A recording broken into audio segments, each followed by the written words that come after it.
Coaching as Benevolence, a podcast for people who are curious about using coaching for self-development. I'm Erin with Roots and Wings Grief and Loss Coaching. And I'm LaShawn with Michelle Sage Place Positive Intelligence Coaching. Today, we have a very special guest, Ryan Forbes. He is a writer, podcaster, and Lorax. Like the Lorax speaking for the trees, he speaks for the incarcerated and gives a voice to issues that we may not be listening to. He's the host and founder of the Shakedown podcast. And Ryan, we would love for you to tell us more about yourself. What can you tell our listeners? Well, like you said, I am the host of the Shakedown. Basically, my podcast is about criminal justice. It's about explaining how the criminal justice system works and what we can do to improve it. I have a lot of firsthand experience with that because in 2014, I caused a crash, which ended up costing a young man his life. And then I spent 6 years in Texas prison. And then after I got released right in the midst of kind of that weird post-COVID timing. From all of that, I learned about how the criminal justice system worked. And when I was trying to do what I thought was the right thing, it's just not how the justice system worked. And I don't want anyone to have to go through what I went through for that. And I also saw what was happening inside, and I don't want anyone to go through that either. And I also I learned about different types of justice, including restorative justice. I just released a graphic novel about restorative justice based in part upon my story and also what it would look like if there was a restorative justice approach available and how that could actually be used to help the victims, because that's another group that really gets hurt by our current justice system. Is victims aren't given a lot of choice or a lot of options.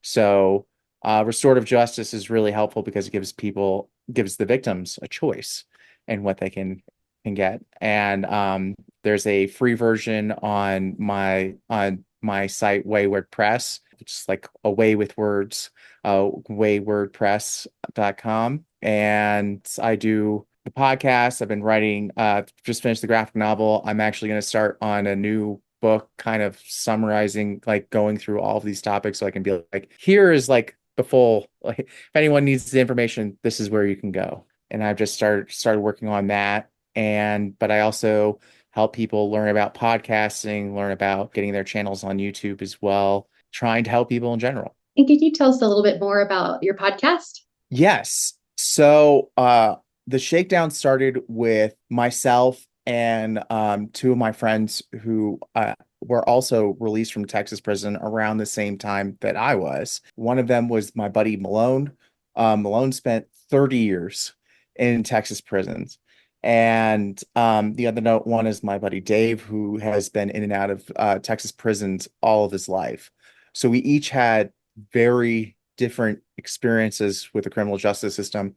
We also have very different beliefs. I guess not extremely different, but we have different beliefs about the ways to approach correcting it. But we all fundamentally believe that the first step that needs to happen for change to exist is that we need to change the way that people think about how we deal with crime in general. And so I wanted to do the podcast just to kind of tell the stories and to kind of give people an idea of what's going on in prison. And here's all these kind of crazy stories that happen and kind of giving like behind the scenes look. And also to dive into some of these really deep, really kind of complicated things that you don't really understand are going on. One of the things I just did recently on the podcast was kind of talking about a topic that like what everyone gets wrong about crime. And that topic came up because I actually studied sociology and criminology while I was locked up. And there was a lot I just didn't understand. Like I didn't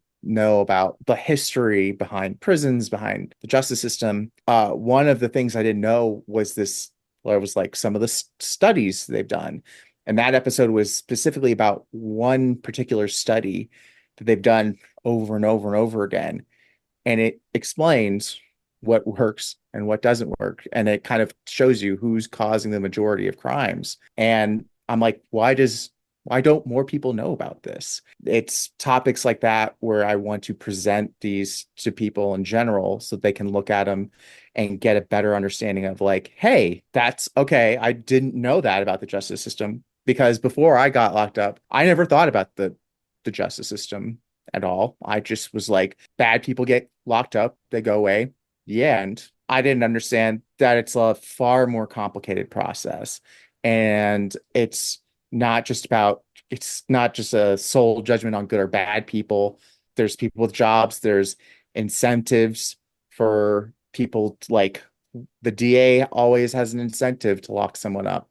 There's not an incentive to give someone a pass or to if even if if the police find evidence or thinks that this is the right person, there's not an incentive to say nope, that's not the right person. It's a whole different perspective once you're inside of it and a part of it. The only way I could see to break it down is to tell the stories and see the individual people, because that's kind of how I understood it, was through seeing the people and understanding each one of these topics. Yeah. So when it comes to seeing people, that's what we do in coaching, right? We provide space for people to tell their stories in a space of non-judgment and be seen. And one of the things in grief and loss that I write about in my book about being seen is how hard it is to be seen in grief and for you to be vulnerable, being seen in your pain. And I'm sure that can come up potentially in other spaces related to your work. So how did you grow in your journey to be seen in this field, to put yourself out there? I'll put it this way. So coming out, being released from prison, one of the first things is I knew my mission even before getting locked up. I knew from the second after my first few days in jail, knew that I did not want someone to make the mistakes that I did. And then my life was going to follow some sort of path to try and prevent people from doing what I did. I knew when after prison, it was pretty clear that this is kind of where I was going. With that in mind, then the question came up. It comes to a really interesting story when I was in treatment. I was in treatment after the accident. My lawyer said, you need to go to addiction treatment for drinking and things like that. And my lawyer's like, it's going to look good or whatever. Cause I'm like, at the time I was like, I don't need it. I just need to make sure I don't go to prison. But then once I went to treatment, I'm like, oh, this is where I need to be. I need all of this information. This is very useful because I have hit rock bottom. I am at a place where I need the help. So when I was in treatment, there was another guy who was like me when I first came into treatment. Like, he's like, I've lost everything. I'm not going to make it. I'm not going to do it anymore. So I immediately rushed up to this guy and was like, hey, I've killed someone. You're going to be fine. You're going to, they've got people who can help you here, and there's a lot you can do.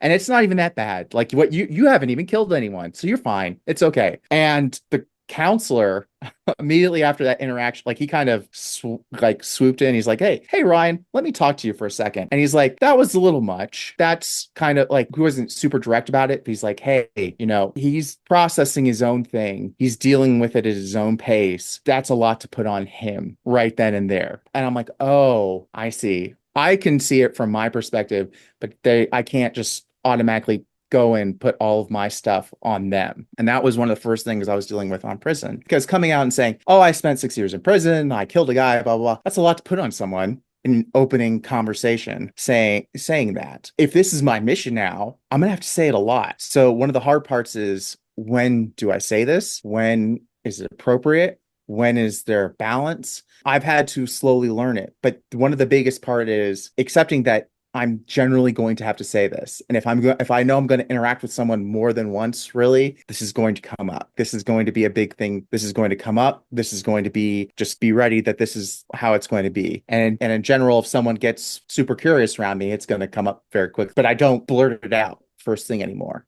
I might mention the parts of what I'm doing, the writing, the podcast, all of these things, but it generally won't be it'll be in stages. So that's one of the biggest things I had to learn, was figuring out, how can I frame this to people and put it out there so it's understanding. And also part of it too is, how do I make it so they're not automatically hostile to what I'm doing? Like, that you're a criminal, you committed a crime, it's like, horse, you don't like prison, but prison's not supposed to be a 5-star resort, which is not what I'm saying either. I'm just trying to say, no, but it can be moral. though. It can be something else. We can also try and help people, which ultimately, every time you help your fellow person, it helps you. And there's always it's always trying to find ways to frame that. So one, I'm not trying to put stuff on them and also not put them in the defense right off the bat. There was so much in what you said about your story, and also you had so many different awarenesses that were coming up in that story. The awareness of needing help. It was like I had this really big experience. That's what I was getting from you. And so I don't need help because this kind of woke me up. But then when you went, you realize, oh wait, I do need help. There is more work that needs to be done here. And it was the same awareness that you experienced when you told about the fact that, you killed someone and then the counselor took you aside and said, that's a lot to put on another person. And it's not so much about you telling your story, but how you tell your story. And one thing that you said that was really interesting to me was the reframing. And given what you've been through, given that you were in a fatal crash that you were responsible for taking someone's life, those are heavy, heavy things. And I think a person could go many ways in this. They can go where they get very bitter or where they get very defensive, where they go in and they attack themselves and they don't feel worthy of telling their story. They just become silenced. And I'm sure, Ryan, you've probably experienced this in the criminal justice system and in prison. You probably have met people who are just checked out. They don't really feel like their voice matters. But what you did is very different, I think, in that you have taken this experience and you've made it a mission.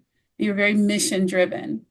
And what is something that you can say to our listeners about reframing or being able to transform a terrible tragedy, a terrible and heavy, difficult situation into something that could become something good, where you're doing good, where you're putting out a podcast or creating, very creative as well. So, any thoughts on that?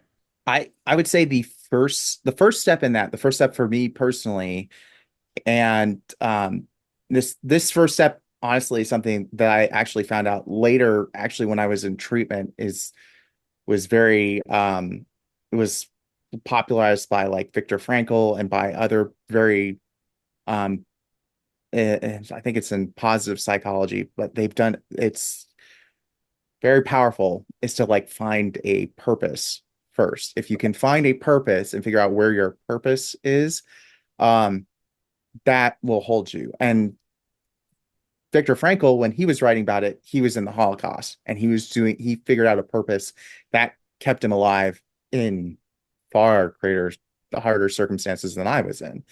For me, I was in a circumstance of when I was sitting in jail, I quickly recognized, like, I had a purpose before jail. My purpose before jail was, I'm going to be this awesome software developer.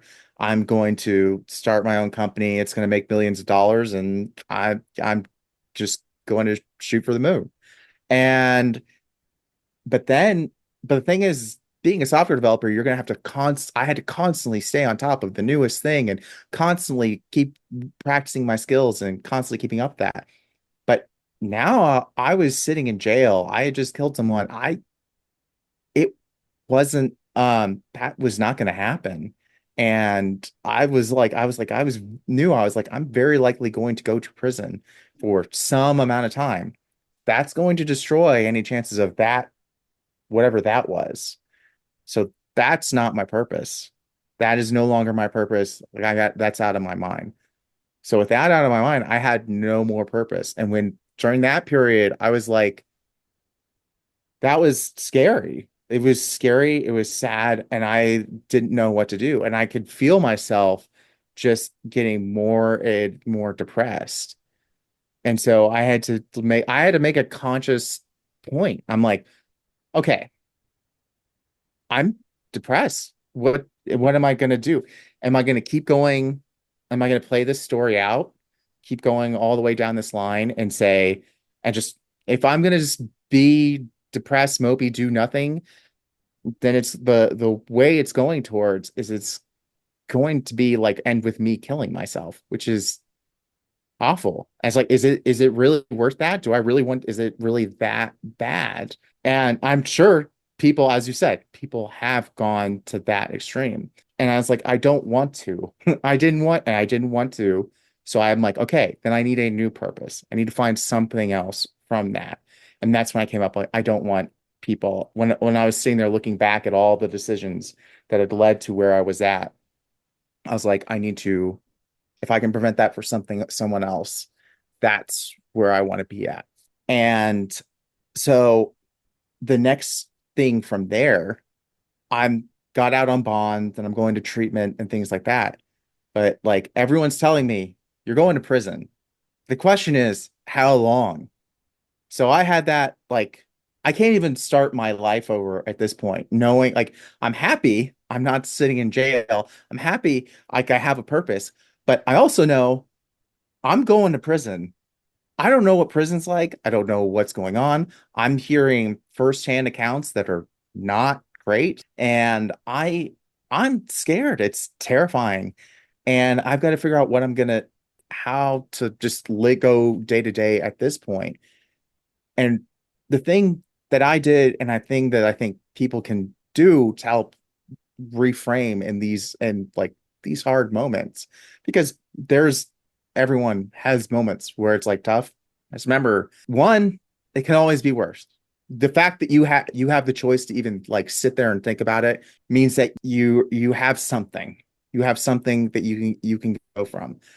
So it's you're not at the absolute bottom. And what do you want to do with it? And what do you want from it? And and then one of the things that I was taught from the beginning is just go through, and as hard as it might be at that moment, just think of 5 things that you're grateful for. And if you can do that, by the end of it, by the end of that, usually if I'm like really down and really beat up, by the time of me listing 5 things that I'm grateful for, then I kind of start kicking myself. I'm like, all right, I guess it's not that bad. It's like it's not even and that was even with the prison coming up. And like when my thing was the image that I always kept on using when I was waiting on out on bond, I was like, at least I'm not in prison. All right. So I can enjoy what I've got now. At least I'm not in prison. I was in prison. I'm like, it's X number of days till I get out. Or, I got to work hard so I can get there as soon as possible. And the longer and longer I was in there, it's like, well, now, like at first it was like, there's X number of days. It seemed like that's the hardest part is really the beginning. But then once you built up some time, then you're like, oh, I've already done a year. I've already done 2 years. I've already done 3 years. Oh, I'm almost eligible for parole. And it gets closer. And biggest thing, if it gets to the point where you're really struggling, reach out to people. Reach out to the people you care about, find people.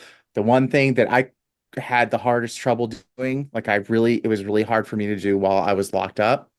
And the thing that is really easy to do, maybe not easy, but is a lot more accessible outside, is to find people that you trust, that you know will support you, and reach out to them and just say, hey, I'm going through it. Just tell me something good. Tell me it's going to be all right. For most people, there's usually someone in their life that is willing to do that and to give them that feedback. If not, I will. That's fine. I'll be that guy. Yeah, it sounds like, relying on that community support was so helpful, along with your own, will to find strategies that worked for you, like your gratitude practice working for you and other things such as that. And I know we spent the first half of the podcast mostly focused on kind of the internal and some of the strategies. So I'm wondering if we can continue that and find a way to segue into the external, like the systems and the restorative justice piece. So, one of the questions I guess I have is, I know you did a lot of studying and learning about criminal justice and continue to do that work. What are some things our listeners could know about how to maybe be better advocates for this system, or how we can better support those who may be going through the criminal justice system? So one of the things I didn't know about before I got locked up and I found out about as I was learning, studying criminology, was about restorative justice.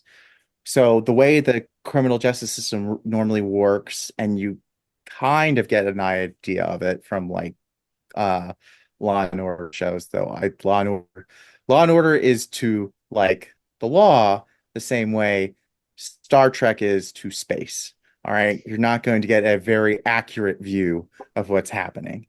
The system is kind of it's competitive. All right.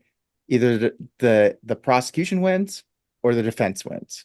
There's no the there the judge can decide sort of halfway measures and things like that, but it's guilty or innocent. There's not a middle ground. And also, there's only certain things that a judge, or I mean, sometimes the judge has a lot of leeway on deciding what the sentence is going to be. But there's really usually only a few things they can offer. They can offer jail or prison time. They can offer fines. Sometimes they can offer like classes that are like run by the state, or they might offer restitution or like civil fines or things like that. But it's very, very limited. Oh, and community service. All right. And community service, depending on your jurisdiction, that's another aspect of it. Each jurisdiction is very different. The sentencing, the types of crimes that they focus on, all very different. If you're a victim of a crime, someone just robbed you, you've just lost a loved one, someone's just been hurt, putting someone away for a long time is not necessarily the first thing on your list. Really isn't the first thing on your list of things that you need at that moment. You might need to go to the hospital. You might need counseling. You may need to have funeral costs. You might need you may need to be reimbursed for whatever items were stolen, or you might need them back, or you might need someone to clean up all the graffiti that's just been put up all over the school. You need a lot of things that have nothing to do with incarceration. You need a lot of things that have nothing to do with giving someone a criminal record. Those things don't really help. So with restorative justice, there is nothing that's really off the table. It's up to the victim to basically decide, and that really any of the community that's hurt, they can come to an agreement about what they want, what they need. And usually it's run by like here in Longmont, there's Longmont Community Justice Project, and they are community justice partners, and they will do this for like juvenile and sometimes like low level nonviolent offenses. And it's kind of up to the police to hand them the cases to work on. Sometimes they'll even do this mediation type work for like offices and things like that too. And they will basically they'll talk to the victim, they'll talk to the offender, and at each stage, each group can kind of work with them to figure out where is this going to go? Is this are we, where does it work out? Mediators just relays and they work together as a team to figure out what this is going to look like. They don't just immediately grab the offender and grab the victim and put them in a room together and go hash it out. That is dangerous. And it's not like this, this person assaulted me and I don't want to ever see that person again. That's an option. That's totally on the board. Whatever boundaries each person wants to put up, that's an option. Sometimes people have been hurt, like the only way to get justice requires them to go to a courtroom. And so having an option where they don't have to do that, they don't have to see the offender, but they can work with someone to get what they need. And it's also up to them what they need. It's up to them if they want the counseling or they need the hospital bills or whatever. And then they can say, I want reimbursement from the person who hurt me. And if the person who hurt them is saying, I did it. Yes, I am responsible and I will do it. And I will work with these people to do it, then it works out. It's now they've taken responsibility and they are helping out trying to make amends to this person.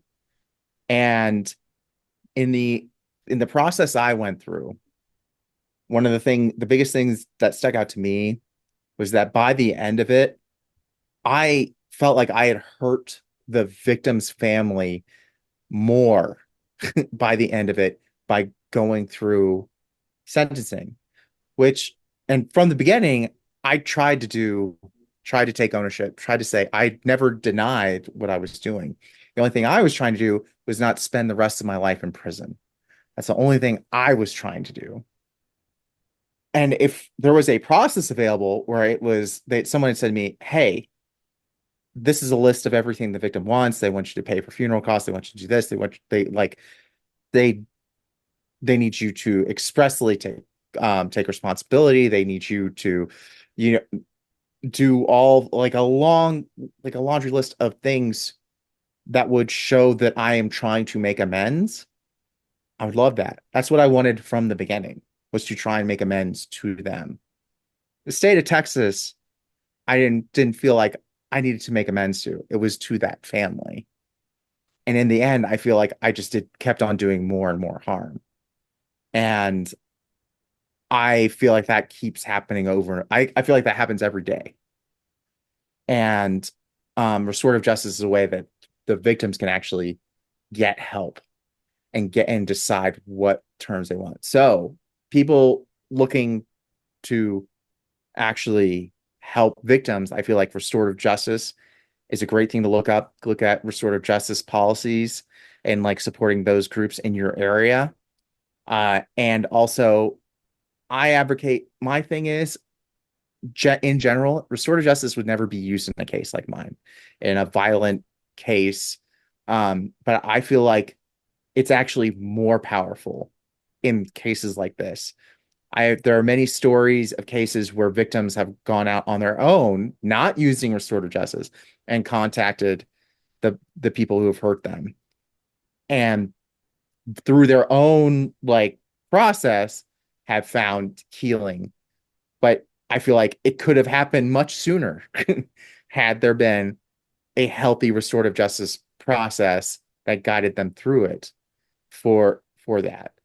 And it could help. And ultimately, the really big thing is I feel like it could help prevent further crime. And because one of the biggest things I find out that, like I said, from that video about um, what everyone gets wrong about crime is the harder you punish crime, the more likely people are going to do it. And restorative justice is not about punishing, it's about healing. And the more you heal a person, the less likely they are to do it. And that is key to preventing what's going to happen next. I really like what you said about healing. I think that's so important. I do, from my own observation, I have family members who have been through the criminal justice system. And I have felt that that is one part of the criminal justice system that is missing, and that is the healing. It's so important. And I'm curious to know more on your end, Ryan, about the healing. And this is entirely up to you if you feel comfortable talking about it. You did mention that you felt like you had done more harm to the family of the person who lost their life as a result of the crash. And if you could just say more about what you perceive to be harmful to them. It could just be the system itself going through the whole trial, reliving things in a way that's not gentle and is not looking towards healing and isn't compassionate on all sides, I would say. So if you could say more about that, I would love to hear more, and I'm sure our listeners would as well. Absolutely. Um, so what happened? So basically, I got out when I got out on bond. Let's go through a little bit of the process. I got locked up. I went to jail first, after the accident. And then from jail, I had to pay a bond, which my lawyer put up for me. And the lawyer, and then once I got out, my lawyer like told me, all right, this is the conditions of your bond. Your parents are going to take you back to Colorado. And then once I got back to Colorado, then I went to treatment and did my time on Colorado. Now he's like, there's there's a long list of things that are going to happen in that time. He's like, your case typically is going to be like it's to get it to trial is going to be probably from 6 months to 2 years. It's about the average for your type of case. So he's like, that's basically how long I'm going to be out on bond. He said, she said, so he was trying to like expectation set for me. She says, you're going to be 6 months to 2 years. And probably several times in between then, you're going to have to come back to Texas to go to court. And then for your final, whatever hearing it is, depending on if you're going to fight it, you're going to have to come back and do a special hearing for that. And then if you get sentenced, you're going to have to come back for a hearing for that. And then after that, if you get sentenced, you're very likely you're going to go to prison. And then you're going to spend X number of years in prison. This is your minimum sentence is 2 years for this offense. And maximum is 20. So, and he was very clear. This county, the county I was in, which was one of like the wealthiest counties outside of Dallas, it's like they do not like drunk driving offenses. They do not take kindly to them. And very clear. And I looked up the history on it. They do not like drunk driving. I did not find a case where they had ever issued the minimum or done what the next county over did, which was gave people probation instead of prison. So that was what I was facing at the time. So I, from the beginning, said, I'm guilty. I'm guilty. And everyone's like, and I asked, I'm like, is there any reason I shouldn't say I'm guilty? He's like, it's up to you, which is a sign of a bad attorney. If any attorney says, it's up to you. No, they need to give you all the reasons why. It's really not good to say that you're guilty because of the next phase that's going to happen, which is the DA. Most people don't go to a hearing. They get a plea deal. If you say not guilty, the DA, then you have something to barter with the DA and then the DA can say, if you plead guilty, then I'll reduce the sentence for you.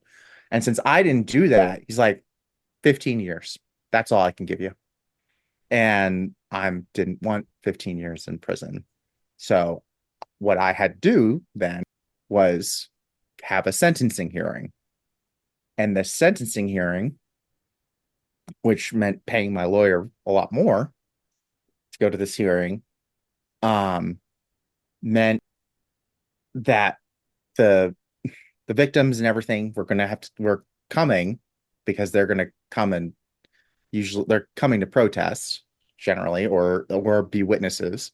One of the victims' family was a witness. Then one decided to become a witness at the end of it because they were so upset. There's a sentencing hearing to decide what my sentence is going to end up being. That took a year to get to that point. So basically, from the time, I'd say probably about 4 months in, or actually probably even earlier than that. It was probably about 2 or 3 months in. I said, I would really like to apologize to the family and tell them that I'm sorry. And my lawyer outright said, multiple times. That is a bad idea. Do not recommend it. Can only do harm. It's only going to hurt you if you do that. So said it multiple times, basically making it clear, not going to happen. Okay. Not going to happen. So this entire time, family hasn't heard anything from me, only that I'm taking this thing to a sentencing hearing. That's all they know. I killed their son and I'm taking this to a sentencing hearing. That's all they know about me. And they have the whole records of everything they did that night on the worst night of my life. So that's the summary of all they know about me at this point. All right. And they've sat on that for a year before they get to this hearing. Get to the hearing, and now we get eyewitness testimony of all the horrible things I did that night, which plenty horrible to go around. Not gonna deny that. And I and and I had people who were in Colorado who wanted to say like they were going to write witness statements for me. Judge says, nope, not allowing it. So a lot of people had written witness statements already because they normally accept it. Nope, judge denied all of it. I had people who had flown out, came out there with me, and they had sat on the stand for me. Did that. All right, they finally called me. I'm supposed to be the last person on the stand, and they brought me out on the stand. And my lawyer, who had prepped me for 2 hours, that's the amount of time he had prepped me for. He did not tell me that he was going to ask me this question. He said, "You've been asking to apologize to this family now. Or you've been asking to talk to this family for so long now. Say what you want to say." And one thing about me that I had learned from treatment is that when I am under a serious amount of stress, I'm just going to disassociate. I'm just going to not be present anymore. And when he said that, I just left the room and my mouth just went on. I don't know what I said. I definitely did not want, I knew before I went into that courtroom, I wasn't going to say I'm sorry, because a courtroom is not the place to say I'm sorry, period. Like that's not a good way. That's a very hollow apology to say it right in the middle of a courtroom. Feels very forced. And also the thing I repeat over and over again, it's like, I don't know how to apologize for it. I just killed someone. So that, all of that, all tied together into all putting that in front of the family that's been dragged from their homes to this courtroom, to see there, all of that, to be next to this monster that they've been sitting around thinking about for a year that took their son. All of that caused, I watched that family cry and stare at me in the courtroom. And it was heartbreaking. Not for me. I mean, well, it was for me, but like for everyone, for everyone in that room. I feel like so much damage was done just in that sentencing hearing. I don't feel like they got atonement, which is what they really wanted. They didn't get their apology, which they will never get, unfortunately, because as was made clear that day, I don't think they want to ever think about me again. And fair. Um, and so I think of all the things that could have possibly helped, possibly healed, possibly tried to move forward, none of that was authored. Instead, after that whole part where I was disassociating, all that kind of stuff, the DA came up and pointed out every awful thing I said during that last part, including how I didn't apologize. And then I watched, as the DA is talking, I'm watching the mom break down into tears. And it's just a lot of hurt. Whereas if this was a restorative justice process, the whole point is not to proactively hurt people like that.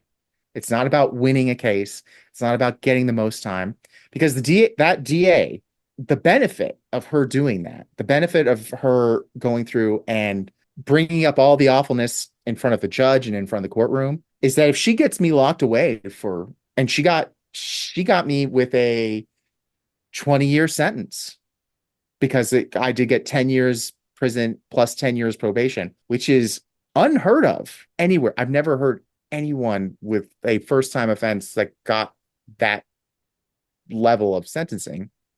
There are people who've gotten, yeah, that's, or anyway, it's very convoluted sentence. It's especially been tricky coming to Colorado with that sentence. But when that with that sentence goes on her record as a big win, especially since that she was one of the new DAs. So that's one of her, she's a new DA, and that goes in as a big win, as one of her first wins on her record. Whereas restorative justice, there's no incentive for anyone to do that, to break the communication down, to cause anyone pain like that. The incentive is for everyone to work together in a restorative circle.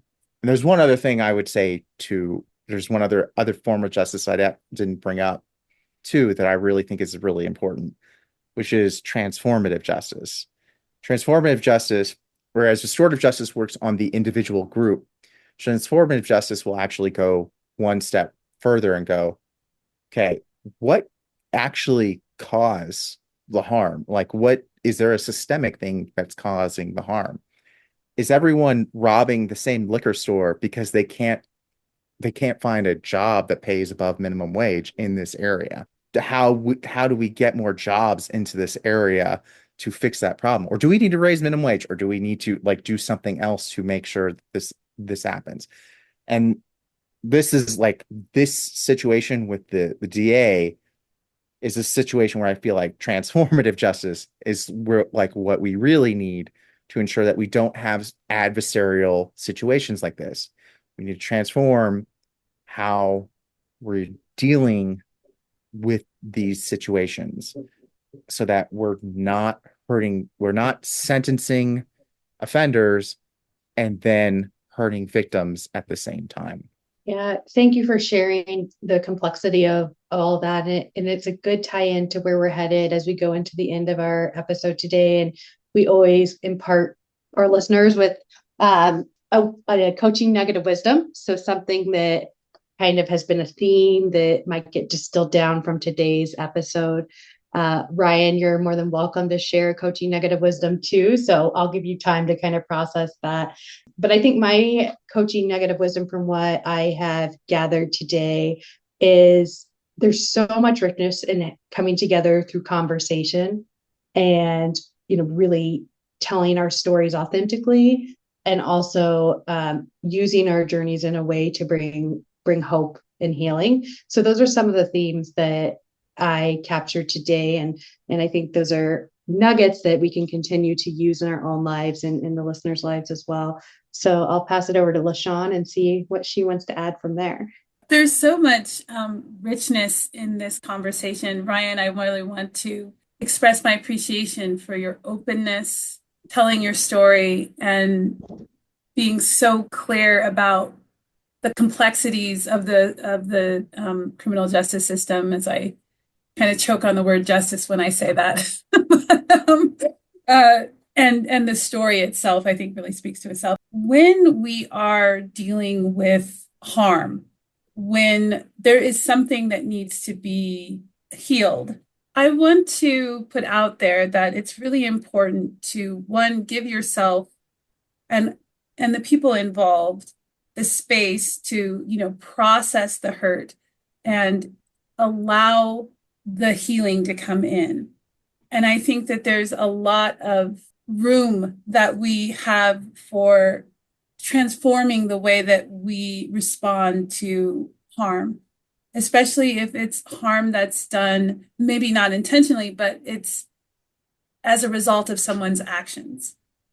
And I want to invite our listeners to think about all of the things that are in play when there is something that happens, someone is injured, when someone needs to be healed, and what we can do in terms of giving ourselves the space to feel that and process it, and as a society give ourselves that time and space, and also utilizing the people who understand these processes, who understand restorative justice, who understand transformative justice, and making room for that and calling for that and speaking for that. So Ryan. I honestly, I want to like kind of follow up with what you're saying. The thing is, when you're harmed or when someone is in general harmed, it is 100% understandable, acceptable, human to you are allowed and to be hurt, to have whatever feelings you have inside to react to that. You can be angry, hurt, whatever comes from that. And I do not blame anyone for having any of those feelings. And just as if someone unjustly took my parking space in front of the building and I got out and decided I'm going to punish them, that punishment is not necessarily the right answer in the situation. And honestly, time and time again, we find out punishment doesn't really work all that great. Um, because punishment is not good at changing people's behavior. It's just good at blowing off some steam. And even then you have to deal with the blowback from the punishment. So it's okay. Whatever you're feeling from whatever someone does something to you unjustly, everyone is entitled to their feelings. And as a society, we have to figure out, how do we react? How do we help the people who have been hurt and heal everyone involved and figure out how do we make us all safer? Because right now, throwing everyone together and just hoping for the best has not been working. Has really, really not been working. We've been talking to Ryan Forbes, a writer, podcaster, and he speaks for the people who do not have voice in the who are incarcerated. And Ryan, can you just tell our listeners really quick before we wrap this up where they can find you? Yes. If you are looking for me, you can find me at waywordpress.com. That's like a way with words, WAYWORD press.com. And you can find my graphic novel there. You can order a print copy if you'd like. You can find the Shakedown there, or you can go to youtube.com/@get the shakedown and watch some crazy videos and some interesting conversations, or go to @get the shakedown on whatever social media platforms you use. Thank you again, Ryan. Thank you so much.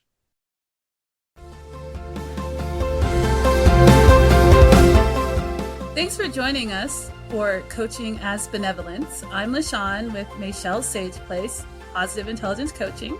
And I'm Erin with Roots and Wings, Grief and Loss Coaching. Have a benevolent day.